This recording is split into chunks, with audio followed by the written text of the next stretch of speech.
Cyd Charisse was an extraordinary dancer. She was trained in Russian ballet, but she brought this high art to the silver screen and changed the way dance was shown in movies forever. Her legs were half-jokingly known as deadly weapons and were insured for a truly staggering amount of money. She could dance with anyone in any style and partnered with legends like Gene Kelly and Fred Astaire. And even in uncredited roles early in her career, she blew everyone off the screen. Sometimes with performances so suggestive that the censors ripped her from the screen. Her life was one of the most abundant and joyful in Hollywood, but she nevertheless was affected by one of the worst disasters in American history. This is the life of the woman known as the Legs, Cyd Charisse.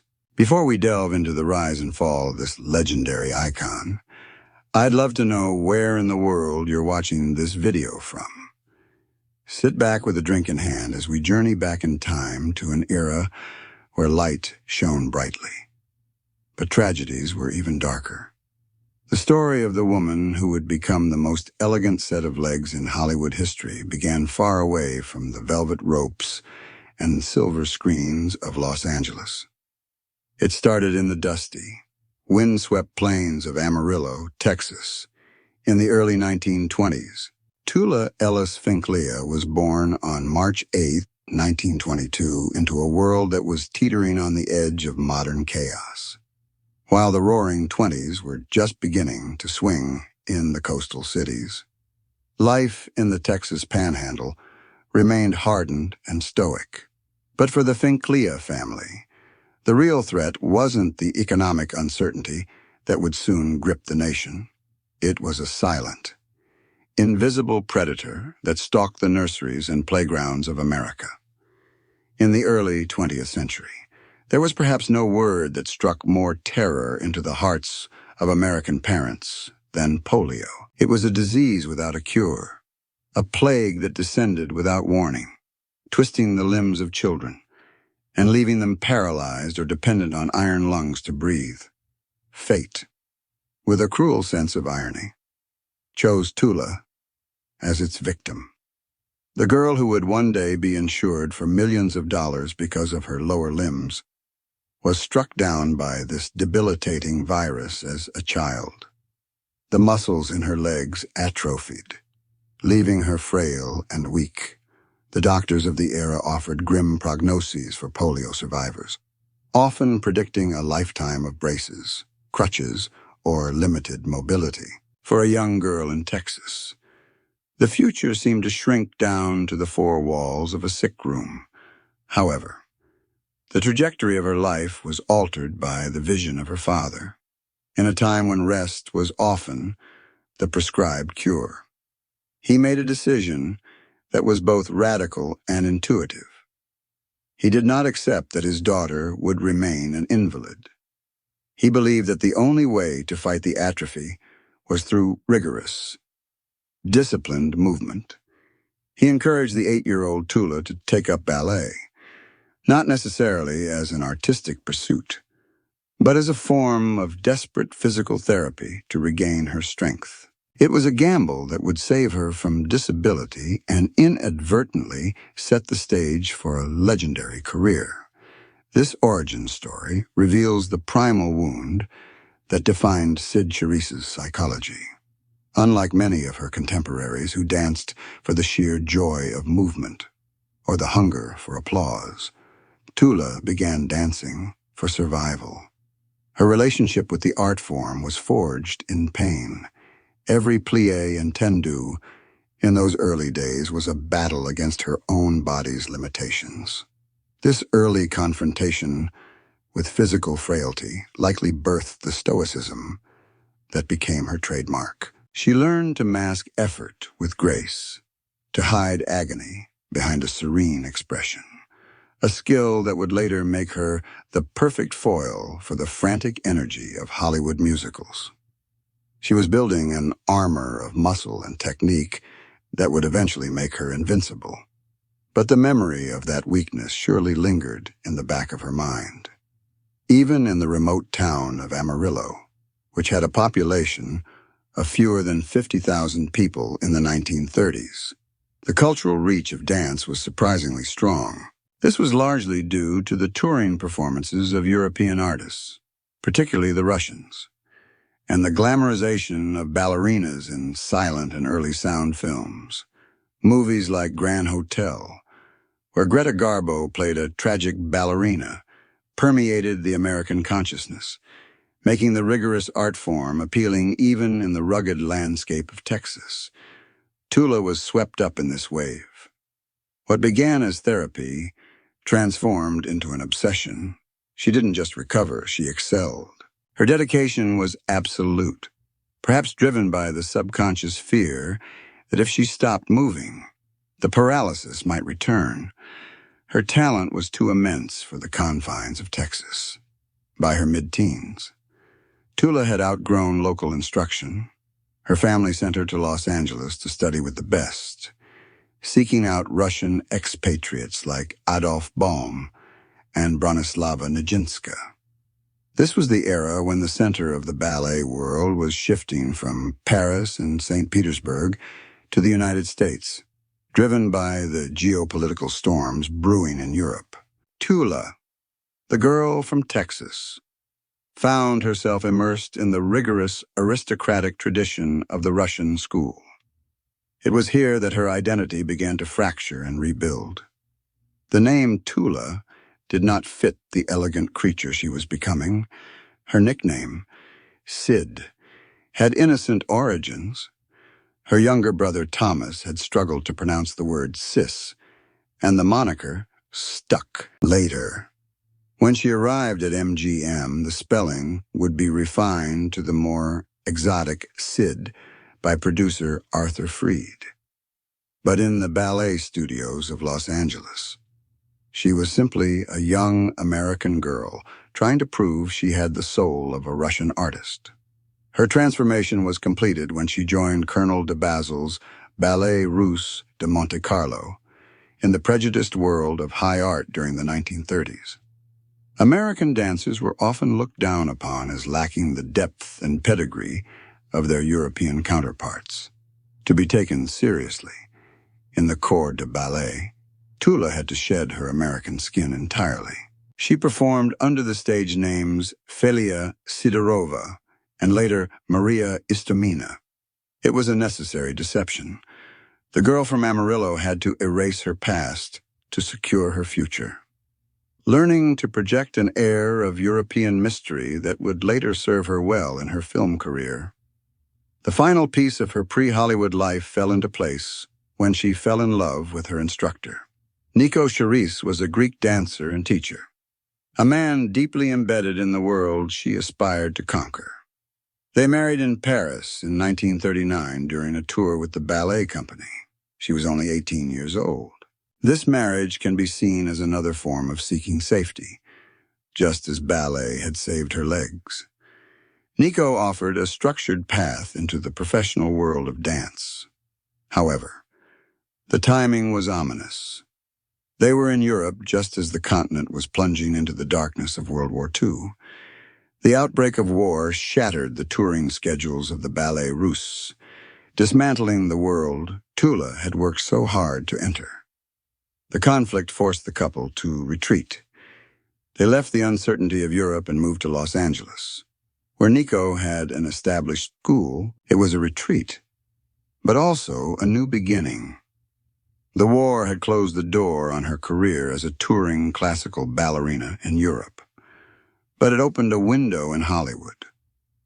She returned to America not as the frail child who left Texas, but as a hardened professional, a wife and a mother, ready to face a new kind of battlefield. She did not yet know that the silver screen was waiting for her, or that her legs, once threatened by disease, were about to become the most famous pillars of the American musical.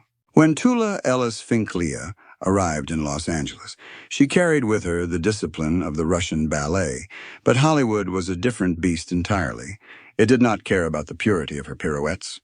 It cared about how she looked in a bathing suit. At that time, ballet was revered as high art, requiring unbelievable training and discipline, whereas movies were often dismissed as low entertainment. Yet, Tula was one of the first to sense the shifting tides. She saw the potential of translating her classical virtuosity to the silver screen, even if the transition required her to become someone else entirely. Her entry into the Dream Factory was not immediate stardom. It was a slow burn of uncredited roles and bit parts. She was initially credited as Lily Norwood, a nondescript name that failed to capture her unique essence. It was her striking, dark features that eventually caught the right eye. In a town filled with blonde ingenues, her chocolate eyes and jet-black hair gave her an exotic quality that the studios were desperate to exploit. The legendary and fearsome MGM executive, Louis B. Mayer, spotted her in the 1943 film Thousands Cheer. He didn't see a ballerina. He saw a woman who resembled the sultry Ava Gardner.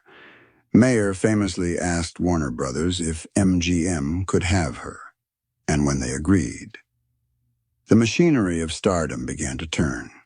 The first step in the construction of a star is often the destruction of their identity. The name Tula was discarded. She wanted to keep her childhood nickname, Cyd. But the MGM producers felt it lacked glamour. It was the legendary producer Arthur Freed who suggested the spelling change. By replacing the S with a C, Cyd became Cyd, a name that looked as elegant on a marquee as its owner looked in a gown. But a name was not enough. The studio needed a hook, a myth that audiences could cling to. They found it in her anatomy, in a masterstroke of publicity that blurred the lines between reality and marketing. The studio reportedly insured her legs for $5 million, adjusted for inflation. That sum would be a staggering $48 million today. This astronomical figure earned her a place in the Guinness Book of World Records for the most valuable legs, transforming her limbs into mythical objects. The press dubbed them deadly weapons. It was a brilliant, if dehumanizing, tactic. It reduced a highly trained artist to a single body part. Yet it was this very fetishization that propelled her to worldwide fame. However, the path to the top was paved with the misfortunes of others. Cyd Charisse became the industry's most glamorous replacement. Her career was a series of near misses and twists of fates. She was forced to drop out of Easter Parade due to a severe knee injury, handing the role to Ann Miller. She lost the lead in An American in Paris because she was pregnant, a role that went to Leslie Caron. But the wheel of fortune turned in her favor when MGM began casting for the most ambitious musical of all time. Singing in the Rain, Gene Kelly, the film's star and co-director, originally wanted his assistant, Carol Haney, for the pivotal Broadway melody ballet sequence. But the studio executives vetoed Haney, claiming she lacked the necessary sex appeal. They needed someone who could stop a man dead in his tracks just by sticking up her leg. Cyd Charisse was the answer. She stepped into the role of the gangster's moll, the vamp in the green dress, and delivered a performance so electrifying that it seared itself into cinema history. Yet, the image of the Louise Brooks-style vamp, puffing on a cigarette holder and exhaling danger, was a complete fabrication. In reality, Cyd Charisse was a woman who had never smoked a cigarette in her life. The director, Stanley Donen, had to coach her through the scene like a child, signaling her exactly when to exhale so she wouldn't choke on the smoke. The moment the cameras stopped rolling, she put the cigarette down and never touched one again. It was the ultimate performance, the shy, introverted girl from Texas, effectively convincing the world she was a hardened femme fatale. This duality between the on-screen siren and the off-screen introvert defined her existence at MGM. Gene Kelly later recalled that the hardest part of working with her was breaking through her shyness. He had to constantly encourage her to be proud of her assets, to flaunt the legs that the studio had insured for millions.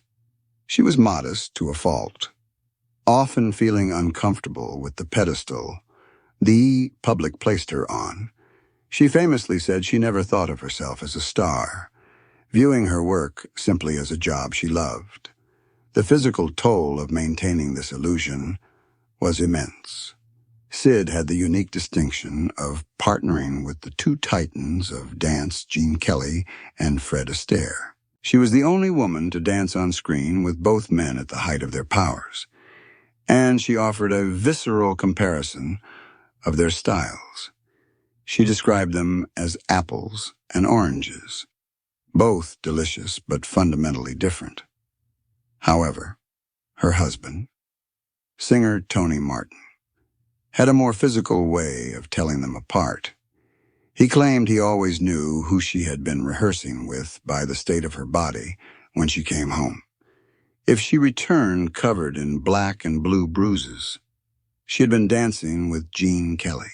Kelly was an athletic powerhouse, a ground hugger who choreographed with the intensity of a gymnast. He pushed her, lifted her, and threw her around the stage with a force that left marks. Conversely, if she came home looking relatively unscathed and pristine, she had been with Fred Astaire.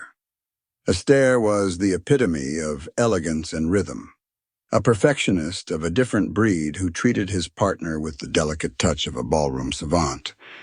There was also the matter of her height, standing at 5 feet 6 inches. Cyd was tall for a dancer of that era. When she put on high heels and the stockings that became her trademark, she towered over her male co-stars, appearing nearly 6 feet tall. This presented a serious problem for the egos and optics of Hollywood leading men, to maintain the illusion of male dominance on screen. She often had to compromise her technique, dancing in flats or bending her knees deeply to ensure she didn't dwarf Astaire or Kelly. It was yet another subtle way she had to shrink herself to fit the mold of the perfect partner. Despite the bruises, the dubbing of her singing voice because it wasn't commercial enough, and the constant physical demands, Cyd Charisse reached the zenith of her career with The Bandwagon in 1953 in this film. She wasn't just a pair of legs, she was a classical artist struggling to adapt to show business, a role that mirrored her own life. She had successfully worn the mask of the star, creating a persona of cool, untouchable perfection. But as the golden age of musicals began to fade, the mask would become harder to maintain, and the reality of a changing world would soon crash into her carefully choreographed life. While Cyd Charisse projected an image of effortless perfection, her career was a constant negotiation with the rigid, often hypocritical forces that governed Hollywood in the mid-20th century. Her first and most persistent enemy was not a rival actress, but the censorship boards that monitored every frame of film for moral corruption. The Motion Picture Production Code, enforced by the zealous Catholic Legion of Decency, found Cyd's brand of sensuality particularly alarming. She was not overtly vulgar. She was simply too physical, too real. In the famous Sanctum vamp dance sequence in Singing in the Rain, both the production code and the church took issue with a specific movement where her thigh wrapped around Gene Kelly. They insisted it be removed. If you watch the film closely today, you can spot an abrupt, jarring cut right at the climax of their embrace. It is a scar on the film, a physical evidence of the conflict between artistic expression and puritanical control. This battle over her body continued throughout her career. In her last major musical, Silk Stockings, the censors were once again sent into a panic. A brief shot of her legs, exposed through a sheer petticoat, was deemed too provocative for American audiences. The producers were forced to alter the set, adding a high back chair for her to run behind to obscure the offending limbs from view. It was a humiliating reality for a woman whose legs were supposedly her greatest asset. The very thing the studio marketed as a $5 million wonder was the same thing they were forced to hide. These censors ripped her from the screen. Not because she was untalented, but because her performance was often too suggestive for the conservative sensibilities of the time. Beyond the censors, Cyd battled the limitations placed upon her by the studio system itself.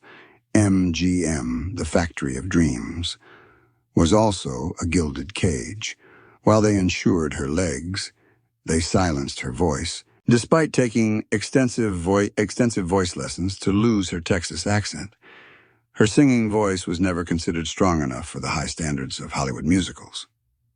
Consequently, her songs were always dubbed by professional vocalists. She was a fragmented star. The face and body belonged to Cyd, but the voice belonged to someone else. This practice, while common, prevented her from ever being viewed as a complete triple-threat entertainer like Judy Garland. She was a specialist in an industry that was rapidly moving towards realism, and as the 1950s wore on, the ground beneath her began to shift. The late 1950s marked the death knell of the classic MGM musical. Television was infiltrating American living rooms, offering free entertainment that made the expensive. Technicolor spectacles of the cinema seem obsolete. Cyd Charisse was a creature of the studio era. She was built for the wide screen and the grand proscenium. As audiences turned away from fantasy and towards the gritty realism of the 1960s, there was less space for a classical ballerina. She faced the existential crisis of every specialist. What do you do when the world no longer needs the one thing you do better than anyone else? The decline was not a crash, but a slow, painful fade. The machinery that had built her up was now being dismantled, piece by piece. However, the threats to her happiness were not always professional. Her personal life, though largely stable, was tested by the bizarre power dynamics of Hollywood's elite. Before marrying singer Tony Martin, Cyd found herself the object of desire for one of the most powerful and eccentric men in America, Howard Hughes. The billionaire playboy was accustomed to buying whatever and whoever he wanted. He approached Tony Martin with a proposition that felt more like a threat. Hughes told Martin that if he wasn't truly in love with Cyd, he wanted to step in. Hughes was so confident in his ability to steal her away that he gave Martin a pair of open-ended, first-class plane tickets to anywhere in the world, essentially bribing him to leave town and leave Cyd behind. It was a test of character that could have destroyed a weaker couple. Cyd was initially hurt that Martin even entertained the conversation, interpreting it as a lack of care. But Martin saw it as a challenge. If Hughes could win her, then Martin wasn't the right man. In a twist of irony that Hughes surely hated, the couple used the tickets not to separate, but to fly to London to get married. They defeated the billionaire's game.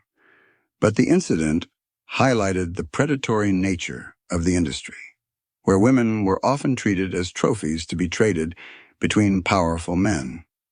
Yet, all these conflicts, the censors, the studio politics, the declining career, the eccentric billionaires, paled in comparison to the devastation that awaited her in her later years. Cyd Charisse had survived the physical pain of polio and the professional bruising of Hollywood, but she was not prepared for the tragedy of May 25th, 1979. By this time, she was enjoying a semi-retired life, secure in her legacy and her 60-year marriage. But that peace was shattered by a phone call that delivered the worst news a parent can receive. Her daughter-in-law, Cyd Charisse, was a passenger on American Airlines Flight 191. The details of the crash were horrific. playing out on news screens across the country. The McDonnell Douglas DC-10 was taking off from O'Hare International Airport in Chicago when its left engine literally detached from the wing. The plane lost control and slammed into the ground just moments after takeoff. It was, and remains, the deadliest aviation accident in United States history. All 271 people on board were killed instantly, along with 2 people on the ground. For Cyd and Tony, the scale of the disaster was compounded by the gruesome reality of the aftermath. The crash was so violent, the explosion so intense, that around 30 of the victims were completely unidentifiable. The bubbly, joyful life of Hollywood suddenly collided with a reality of ash and twisted metal. Sheila was just 36 years old, the woman known for her stoicism, who had hidden the pain of polio behind a smile, now had to hide a grief that was bottomless. This tragedy struck at the very heart of the Charisse Martin family. They were American royalty, living a charmed existence, but they were not immune to the randomness of death. The disaster of Flight 191 cast a long, dark shadow over their later years. It was a cruel reminder that while you can insure legs for millions of dollars, you cannot insure a life against the whims of fate. The grief was a private demon that Cyd carried with her for the rest of her days, a sorrow that no amount of applause could ever drown out. It was the ultimate conflict, the collision of a life built on beauty and grace with the ugly, brutal finality of a mechanical failure. In the end, the Hollywood mystery of Cyd Charisse wasn't about a scandalous affair or a drug overdose, but about how a woman who embodied physical perfection was constantly assaulted by forces beyond her control. From a virus that withered her legs, to a censor that erased her art, to a plane crash that stole her family, she stood in the center of the storm, elegant and unbreaking, a silent swan absorbing the blows of a turbulent century.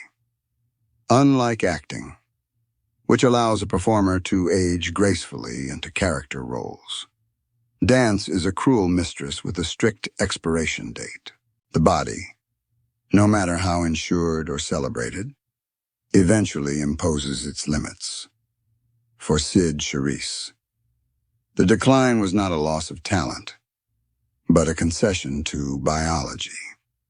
By the late 1950s, she was 37 years old, an age considered ancient in the punishing world of professional ballet. She recognized that she could no longer perform to the impossible standards she had set for herself as a younger woman. Simultaneously, the golden age of Hollywood musicals was collapsing under the weight of television's rise. The grand, expensive productions that had been her kingdom were becoming extinct. Yet, she did not retreat into the shadows.